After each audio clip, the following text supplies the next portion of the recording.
an issue in my life came along when I was between a rock and a hard place, and the only way was either up or down. And at that time in my life, God truly touched me, and I started going to church for real. But still, I had no concept. But I decided to quit my job and go back to the technical college and finish up what I hadn't finished. And there, in our church bulletin, was an advertisement for a weekend retreat at the Holy Cross Convent. And I just figured I needed some time to reflect on my life.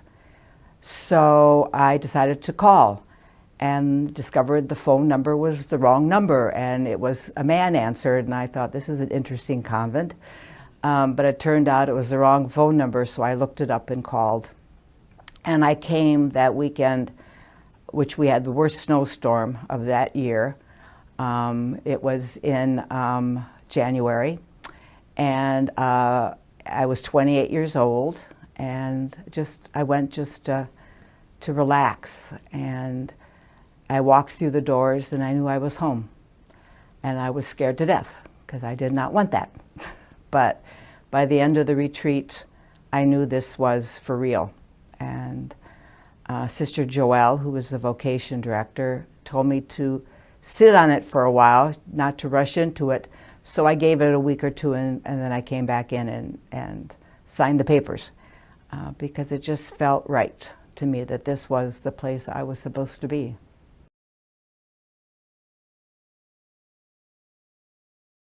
I hate country western music. You have to understand that. I really hate it.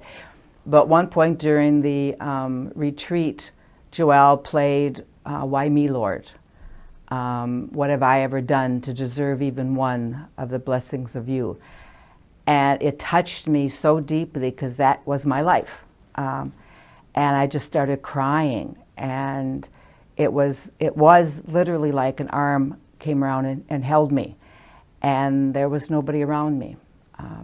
So that was the moment that I knew that, again, I knew this was the direction that God wanted me to go in.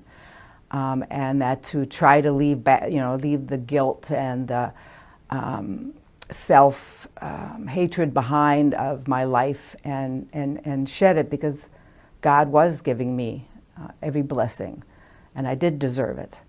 So I think that was one of the really aha moments for me. I mean, there was many throughout my life as a vowed religious, but that was the one that truly stands out because it was so emotional. And I've been to many places, and I have many children. I always say to people, I've had probably over 300 kids, and now grandkids, and because they keep sending me pictures and communicating with me. But that was the most joy-filled time of my life, is working with those students and doing service projects and taking students to Lake Providence, Louisiana, and working with the poor. Those were the high points of my life at that time. One of the students said to me, "Why don't you wear a habit?" And I said, "I want people to respect me for me, not for the clothes I wear." And I think they gained a new respect for that. That the clothing you wear doesn't make you who you are.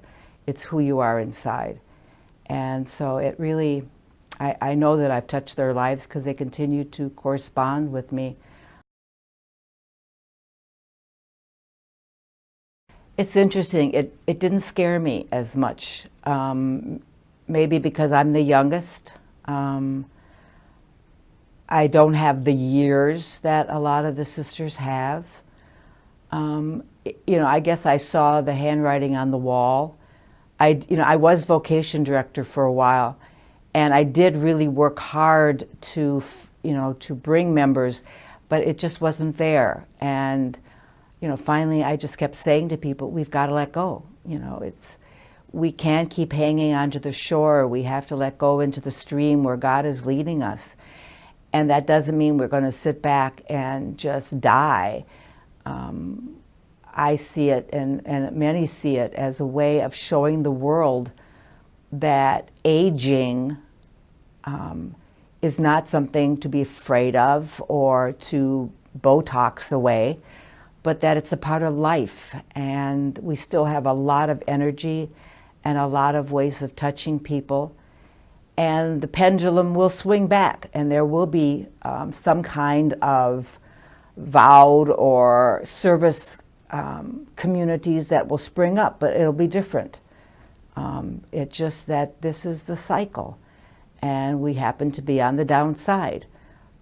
But I don't see that as something to cry about or to, what did we do wrong? Should we have done this?